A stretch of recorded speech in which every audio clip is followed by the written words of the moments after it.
Kita akan lihat bersama saudara pada ayat yang pertama sampai ayat yang ke-8, saudara. Sama-sama kita baca ayat 1 sampai ayat yang ke-8. 1, 2, 3. Mengapa engkau berdiri jauh-jauh ya Tuhan, dan menyembunyikan dirimu dalam waktu-waktu kesesakan? Karena congkak orang fasik lihat memburu orang yang tertindas. Mereka terjebak dalam tipu daya yang mereka rancangkan. Karena orang fasik memuji-muji keinginan hatinya, dan orang yang lomba menutupi dan menista Tuhan. Kata orang fasik itu dengan batang hidungnya ke atas, Allah tidak akan menuntut, tidak ada Allah, itulah seluruh pikirannya. Tindakan-tindakannya selalu berhasil, hukum-hukummu tinggi sekali, jauh dari dia. Dia menganggap remeh semua lawannya. Ia berkata dalam hatinya, aku takkan goyah, aku tidak akan ditimpa malapetaka urut-temurut.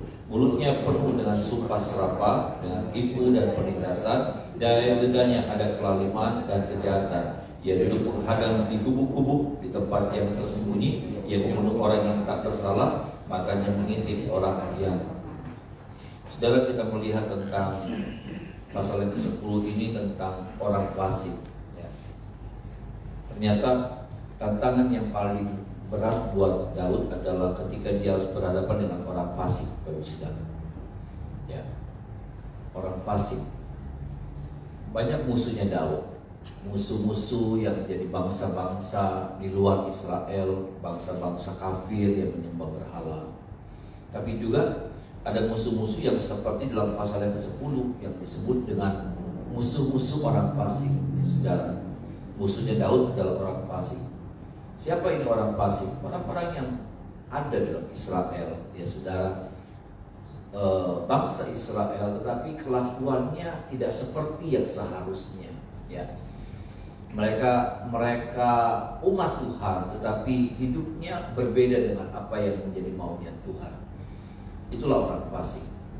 Dan kita tahu juga bersama bagaimana nasib, ya saudara, akhir dan apa yang akan dialami oleh orang-orang fasik, saudara. Makanya saudara, bagaimana kemudian kita bukan cuma puas dipindahkan atau menjadi umat tebusan Tuhan, ya, menjadi orang-orang yang tadinya tidak mengenal Tuhan, orang-orang yang di luar Tuhan, tapi kemudian kita masuk di dalam golongan umatnya Tuhan. Bukan cuma itu, ya saudara. Tapi kalau cuma sampai di situ, maka nanti pada akhirnya saya takut kita akan menjadi golongan orang fasik, orang yang sudah dipindahkan, orang yang mengenal Tuhan, bukan yang tidak mengenal Tuhan. Tetapi kalau kita tidak kemudian membangun hidup kita seperti yang Tuhan mau, maka kehidupan kita menjadi kehidupan orang fasik, Bapak Saudara. Dan yang saya mau sampaikan pada pagi hari ini adalah saya menemukan, Bapak Saudara, beberapa tanda kefasikan. Ya, beberapa tanda daripada kefasikan, Bapak Saudara, dari pasal 10 ini, karena Daud sedang menyinggung tentang bagaimana gerak orang fasik, bagaimana kerja orang fasik, bagaimana tabiat daripada orang fasik. Saudara, saya menemukan ada beberapa tanda daripada kefasikan. Ayat yang keempat, Bapak Saudara, ini yang pertama yang kita akan lihat. Ayat yang keempat sama-sama kita baca, saudara. Ayat yang keempat, 1, 2, 3. Kata orang fasik itu dengan batang hidungnya ke atas, Allah tidak akan menuntut, tidak ada Allah, itulah seluruh pikiran. Ternyata tanda kefasikan ini salah satunya ini, saudara. Ada beberapa, saudara. Tetapi saya menemukan hanya 3 saja di pasal yang ke-10 ini, saudara. Apa itu? Ya, tidak peduli dengan Tuhan. Tidak peduli dengan Tuhan, tidak mau tahu tentang Tuhan, tidak tertarik dengan Tuhan. Makanya kalau saudara baca, saudara, ayat yang keempat ini, kata orang fasik itu dengan batang hidungnya ke atas, Allah tidak akan menuntut, tidak ada Allah. Kehadiran Allah itu ditiadakan. Ini orang fasik. Tidak peduli dengan Tuhan, ya. Tidak nggak ada ketertarikannya kepada Tuhan. Mengerikan. Siapa mereka? Apakah mereka orang-orang yang tidak mengenal Tuhan? Mereka mengenal Tuhan, mereka tahu tentang Tuhan, mereka adalah umat Tuhan. Tetapi dalam hidup mereka tidak tertarik dengan Tuhan. Nggak ada tuh saudara kebutuhannya sama Tuhan, nggak ada tuh pedulinya sama Tuhan, nggak ada tuh pikiran tentang Tuhan. Nggak ada. Dengar ini saudara.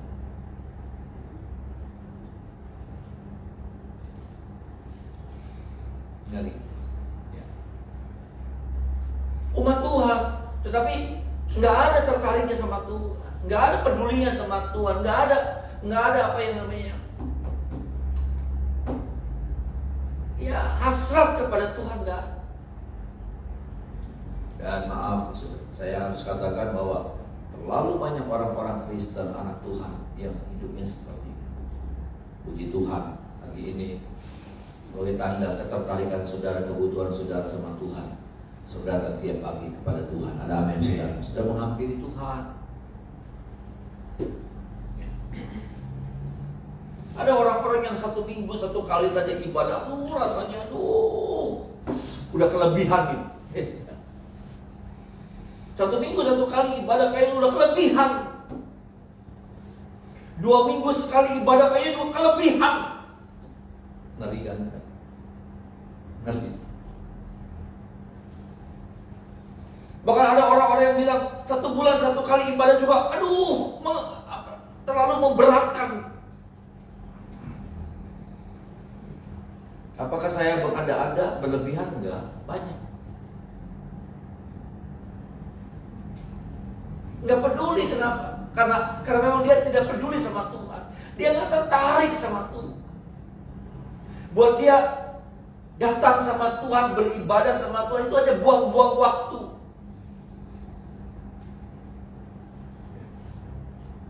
Datang sama Tuhan tuh hanya menyita waktu.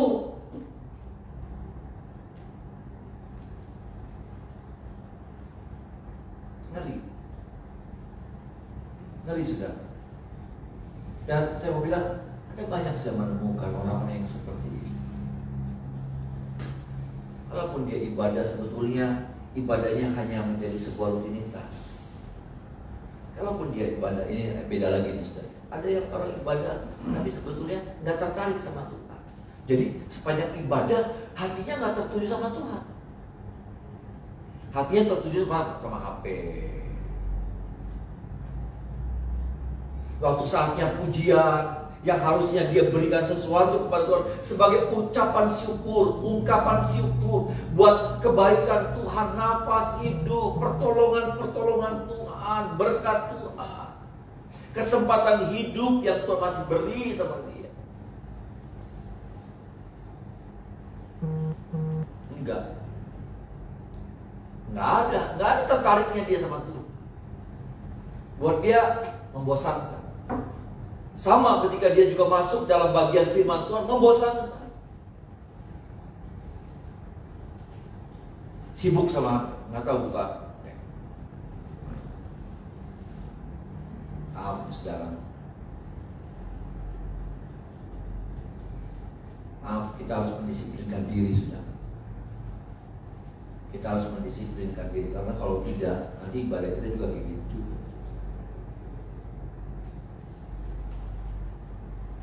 Ibadah hadir, tiap minggu dia hadir. Kalau perlu tiap hari dia hadir, tapi apa? Dia nggak ngerjain sesuatu, dia nggak ngapa-ngapain sebetulnya. Yuk kita periksa lagi sudah pagi ini.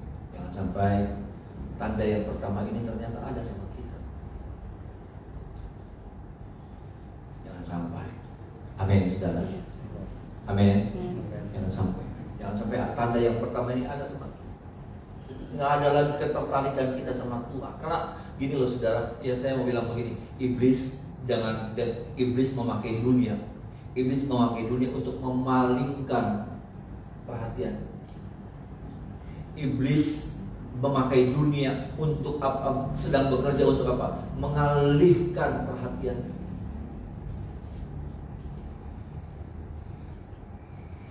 Untuk kita tidak lagi memperhatikan Tuhan, tertarik sama Tuhan, punya kecenderungan sama Tuhan.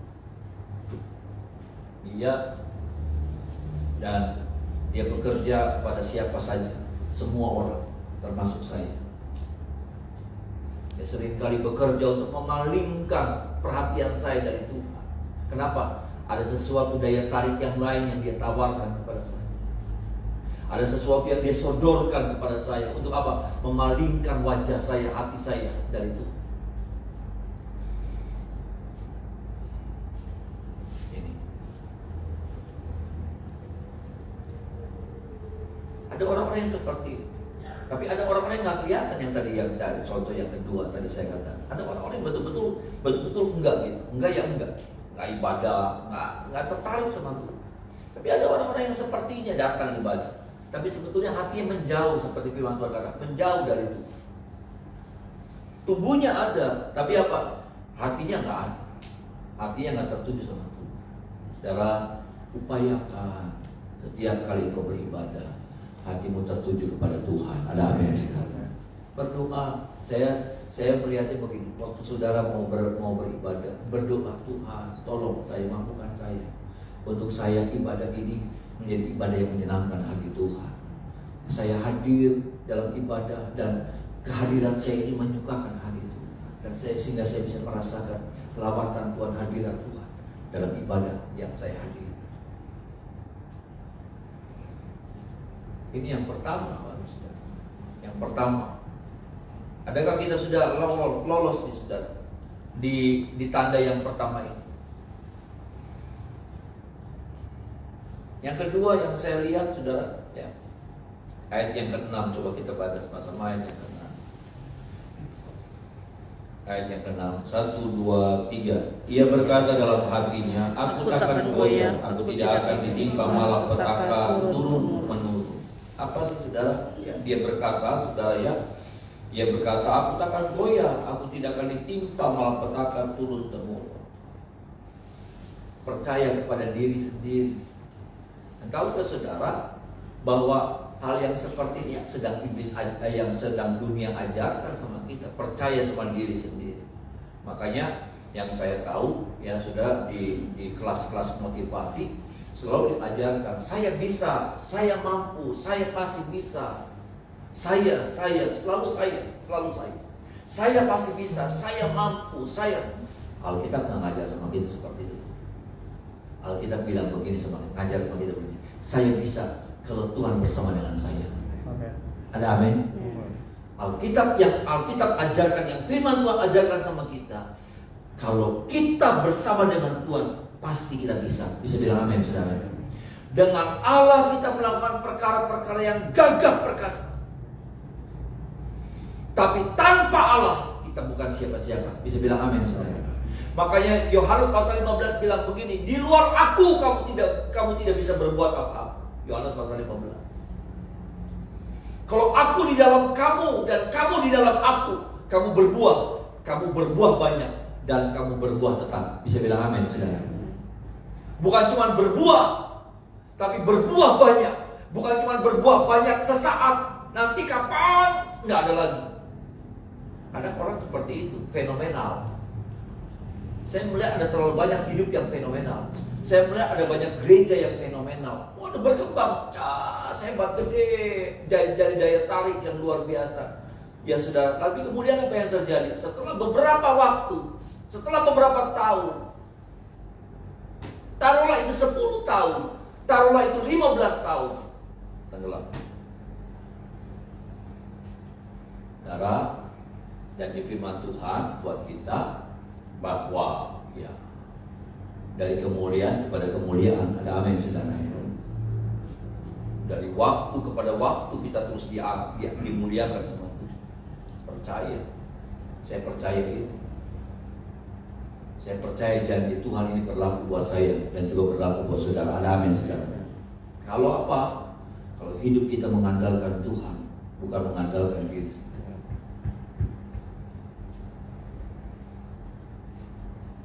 Kalau hidup kita mengandalkan kehadiran Tuhan, bukan mengandalkan apa yang kita punya. Ada orang mengandalkan banyak hal. Ada banyak orang tanpa sadar mengandalkan banyak hal. Mengandalkan uangnya, mengandalkan kemampuannya, mengandalkan pengalamannya, mengandalkan gelarnya, mengandalkan pengetahuannya.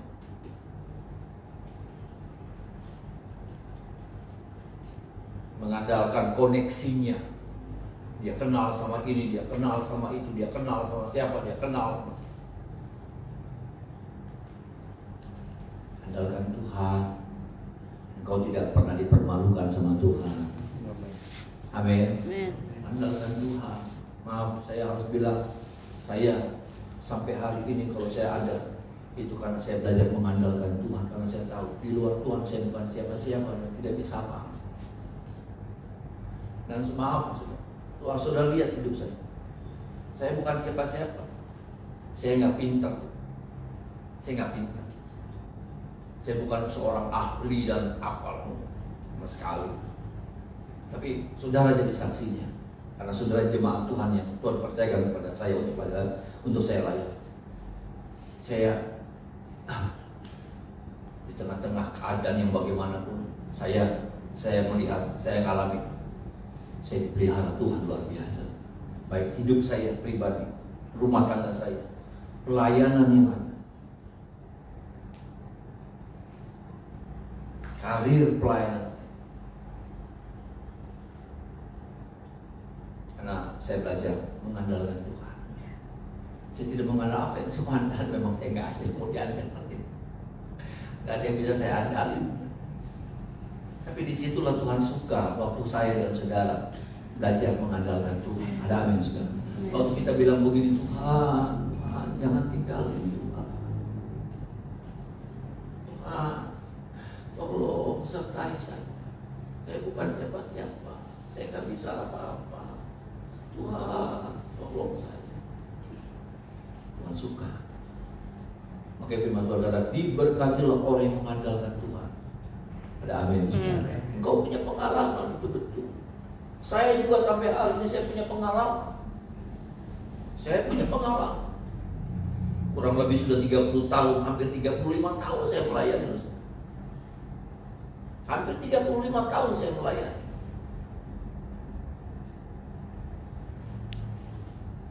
Tapi pengalaman saya lihat ya saudara. Saya pikir saya punya pengalaman. Pengalaman saya bisa saya pakai untuk itu. Nggak bisa. Karena ketika saya menghadapi satu masalah, ternyata pengalaman yang kemarin beda lagi. Nggak bisa dipakai.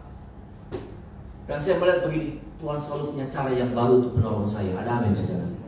Tuhan selalu punya cara baru untuk apa? Diberikannya kepada saya hikmah. Supaya saya bisa menyelesaikan masalah. Saya nggak bisa pakai cara yang kemarin yang Tuhan pakai saudara. Yang dimana saya ditolong sama Tuhan, saya pakai yang kemarin, udah beda lah. Makanya jangan andalkan pengalaman. Apalagi ngandalin duit.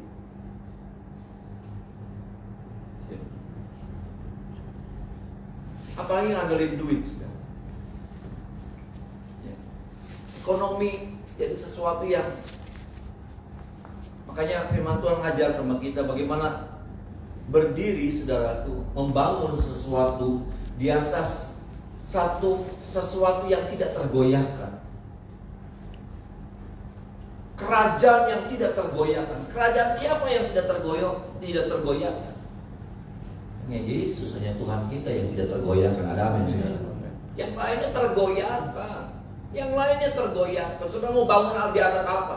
Tergoyahkan.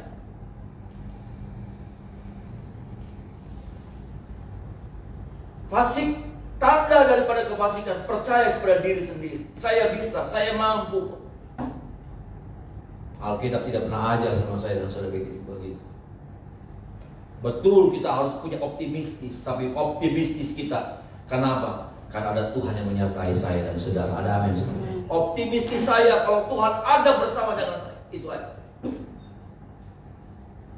Saya jadi seorang yang optimis, mampu menatap hari depan dengan sebuah kepastian. Kalau saya melihat, saya pastikan ada Tuhan yang berjalan bersama dengan saya.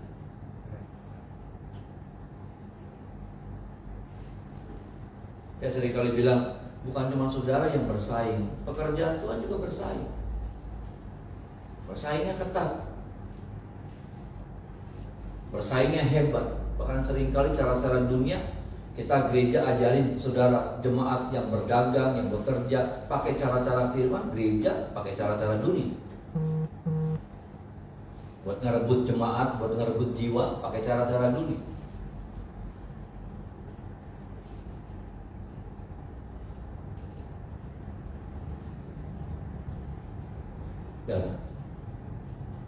Tapi saya boleh melihat, saya boleh berkata ya saudara, ada aja pertolongan Tuhan, ada saja pembelaan Tuhan, ada saja caranya Tuhan. Ya. Dengan cara yang hebat yang Tuhan buat, saudara. Makanya jangan andalkan diri sendiri, jangan andalkan pengalaman, jangan andalkan koneksi. Mungkin saudara punya banyak koneksi, bagus. Tapi biarlah itu nanti pilihan yang terakhir. Ada amin, saudara. Itu pilihan yang paling terakhir.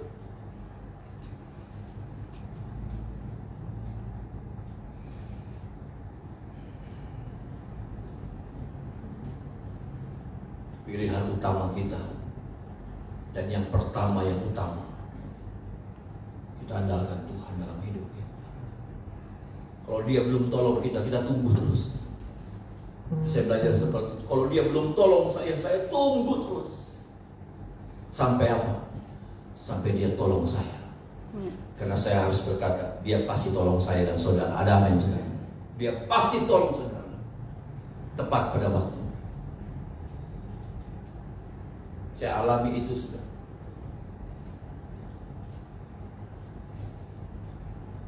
Biarlah itu juga jadi sesuatu yang mendarah daging.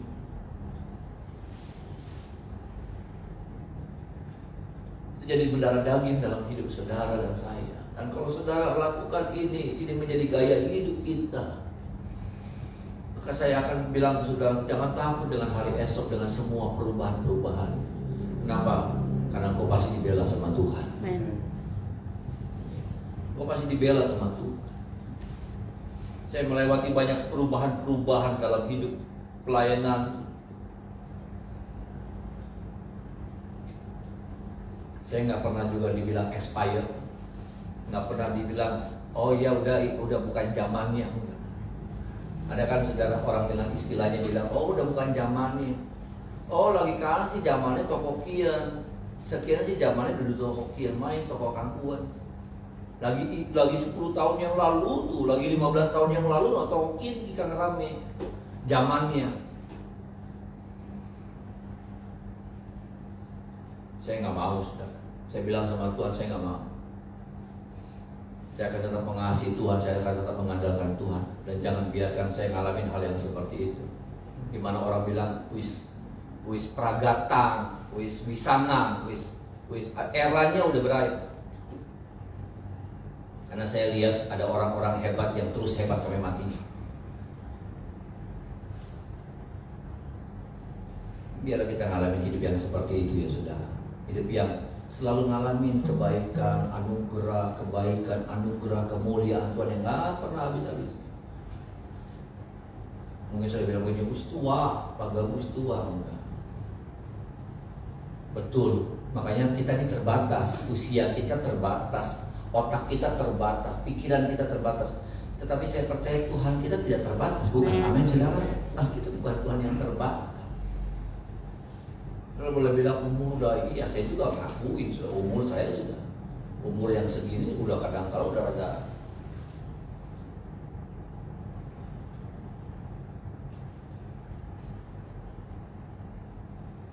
Percayalah saudara, ketika kita mengandalkan Tuhan, kita seperti menghadirkan Tuhan bersama dengan kita.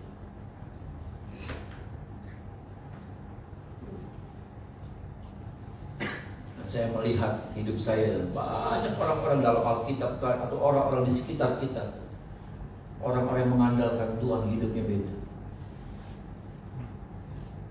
Jangan pakai prinsipnya dunia yang ngajarin saya bisa, saya mampu, saya pasti bisa, saya pasti mampu. Nggak bisa. Kita akan ketemu sama persaingan-persaingan yang hebat. Kita akan ketemu sama persaingan-persaingan yang dahsyat. Hidup ini adalah sebuah persaingan. Dan sebetulnya masing-masing kita sudah ditakdirkan sebagai pemenang sebetulnya. Ya. Karena kalau saudara melihat perihal kejadian kita pada awal, bagaimana sel telur itu membuahi ya sudah. Itu banyak sekali, jutaan, katanya miliaran. Tapi cuma satu yang jadi, yang bisa membuahi. Artinya apa? Kita hadir tuh karena Karena ada unsur pemenang di situ. Ya. Kita hadir itu ada karena ada unsur persaingan. Bukan cuma mumungnya satu udah jadi, enggak. Sel telur itu ternyata banyak sekali. Dan cuma satu yang muncul sebagai pemenang. Betul, kita memang ditakdirkan seperti itu. Di sisi yang lain, kita nggak akan pernah mampu menghadapi dunia dengan semua perubahan, dengan semua persaingannya, tanpa Tuhan yang menyertai saya dan saudara. Ada amin, saudara. Andalkan Tuhan, libatkan Tuhan, utamakan Tuhan. Itulah cara kita menghadirkan Tuhan. Itulah cara kita mengandalkan Tuhan. Itulah cara kita hidup di dalam Tuhan. Ketika kita juga mengutamakan Tuhan dalam hidup kita. Ya, kita mengutamakan Tuhan, apa-apa dimulai dengan doa, apa-apa dimulai dengan menyertakan Tuhan. Jangan apa-apa hitung-hitungan, apa-apa ngobrolnya sama orang. Datang dulu sama Tuhan, ceritain dulu sama Tuhan, kasih tahu dulu sama Tuhan, libatkan dulu Tuhanmu.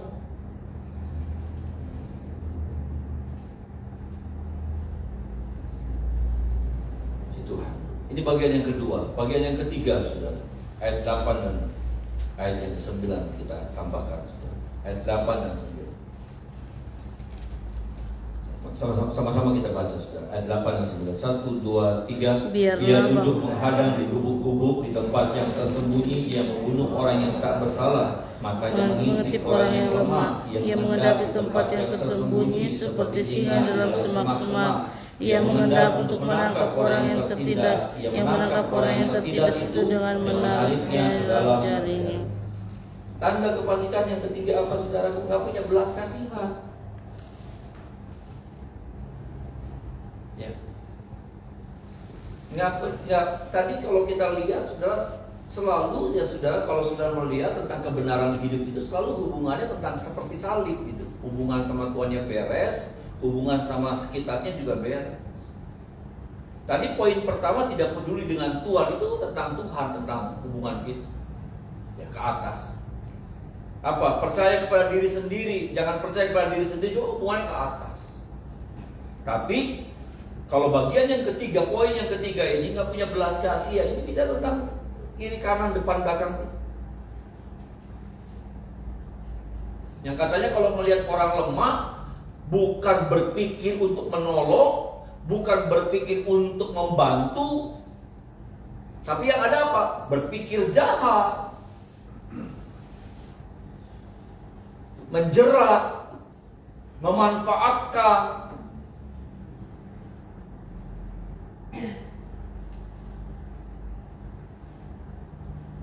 Sampai di sini, saudara, kita lihat lagi di hidup kita seperti apa. Padahal kita seperti ini. Waktu kita lihat orang lemah, ketika orang tidak berdaya, apa yang ada di pikiran kita, apa yang ada di hati kita? Belas kasihankah yang keluar, atau otak jahat di pikiran jahat yang mulai berjalan, yang mulai bekerja? Wah, ini nih bisa dimangsa.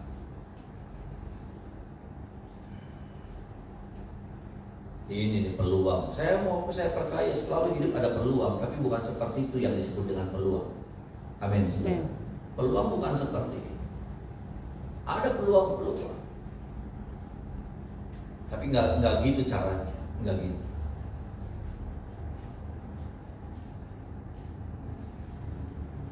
Ini sedang nggak punya belas kasihan, nggak punya. Jangankan bicara empati, simpati aja enggak. Kalau ngeliat orang susah ngeremehin, kalau ngeliat orang susah nggak mau dengerin.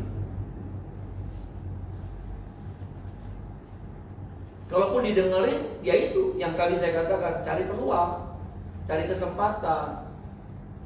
Kira-kira ada kemungkinan nggak saya bisa ambil keuntungan? Kasih jadi nggak kelihatan. Mau sama-sama aja tuh, mau sama-sama aja. Mau orang tua, sama saudara, sama keluarga, nggak ada urusan.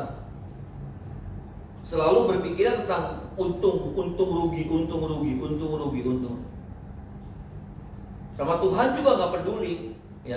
Mau gereja lagi ada apa, gereja butuh apa, nggak begini. Itu urusan kita, bukan urusan saya.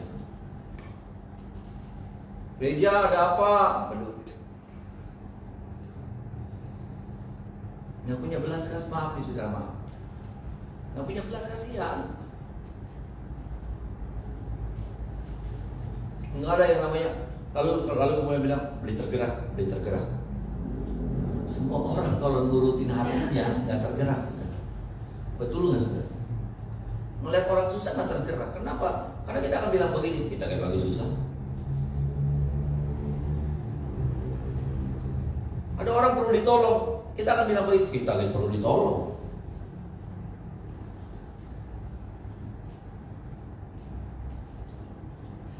Ini ciri yang ketiga, nggak punya belas kasihan. Kalau kita ngajar sama kita loh, saudara, belas kasihan itu harus ada.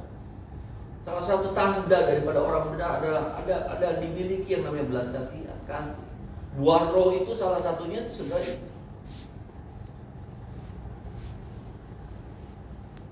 Hari-hari ini orang dibentuk jadi orang yang egois, yang nggak mau tahu sebelah.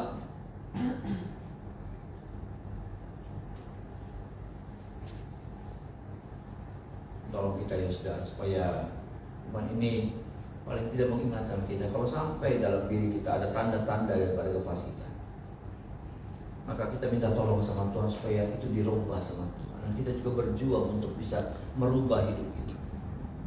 Tapi jangan sampai nasib kita juga nasib orang fasik, karena cara hidup orang fasik nasibnya juga nasib orang fasik. Sudah nggak bisa bilang begini, oh iya caranya orang fasik, tapi hidupnya, berkatnya, saudara dapat orang benar. Tolong kita supaya hal-hal ini mengingatkan, jadi peringatan buat saya juga, termasuk saya, ya, termasuk saya. Kita semua diingatkan sama firman Tuhan supaya tiga hal ini, saudara, yang menjadi ciri tanda daripada kefasikan adakah dalam diri kita. Ya, tidak peduli dengan Tuhan. Jangan sampai ibadah saudara hanya ibadah yang cuma rutinitas, tapi sebetulnya hati nggak pernah terangkat, pikiran nggak pernah tertuju sama Tuhan. Saya rindu karena saya percaya ketika kita datang dalam hadirat Tuhan, di situ ada lawatan, ada berkat Tuhan, ada mujizat Tuhan, ada amin saudara. Ya. Ada semuanya. Jangan sampai itu tuh saudara, itu seperti siapa orang lumpuh yang di kolam Bethesda berapa tahun tuh, 38 tahun. 38 tahun ada di area yang mujizat, tapi nggak pernah ngalamin mujizat. Kenapa? Karena sebetulnya hatinya hanya tertuju sama orang-orang di sekitarnya. Ayo siapa yang bisa bantu saya? Ayo siapa yang bisa bantu saya? Bukan tertuju kepada kolam. Makanya apa? Selalu dia diduluin sama orang, selalu dia terlambat. Kenapa? Karena perhatiannya nggak tertuju sama kolam. Perhatiannya, ayo angkat saya. Setiap kali kalau dia lihat, siapa nih yang bisa potensi tolong saya?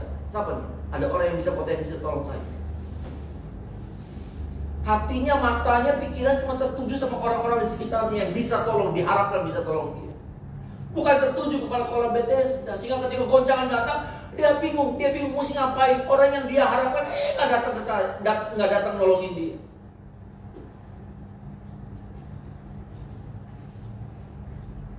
Arahkan hati saudara sama Tuhan.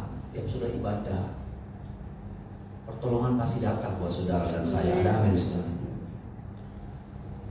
Yang kedua, percaya kepada Tuhan, mengandalkan Tuhan, bukan pada diri sendiri.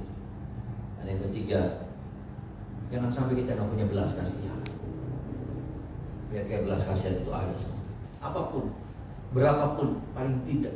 Mungkin kita nggak bisa ngasih sesuatu. Paling tidak ada sesuatu ucapan, ada satu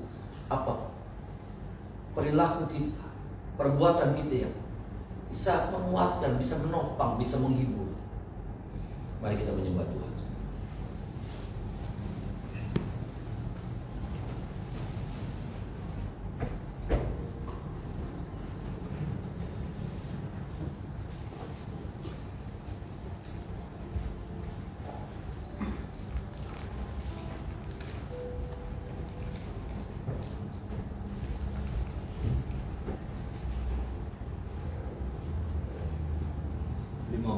35, saudara. Aku perlu Engkau Yesus, haus jiwaku menantikan.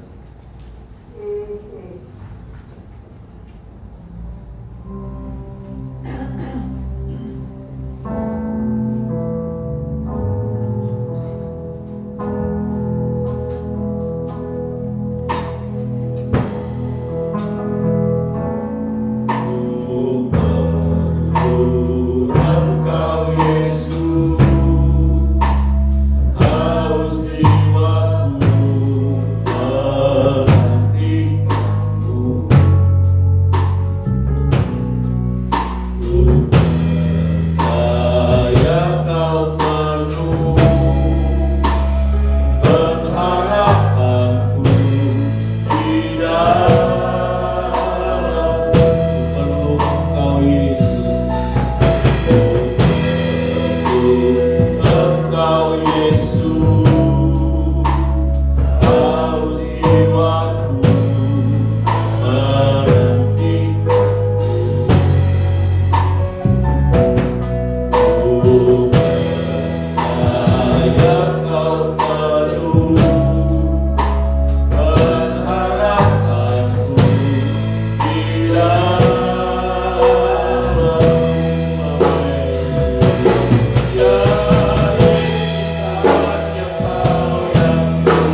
kehidupan yang hidup sesuai dengan apa yang Tuhan mau dalam hidup kami. Hari ini berkat Tuhan terbaik limpah untuk kami nikmati.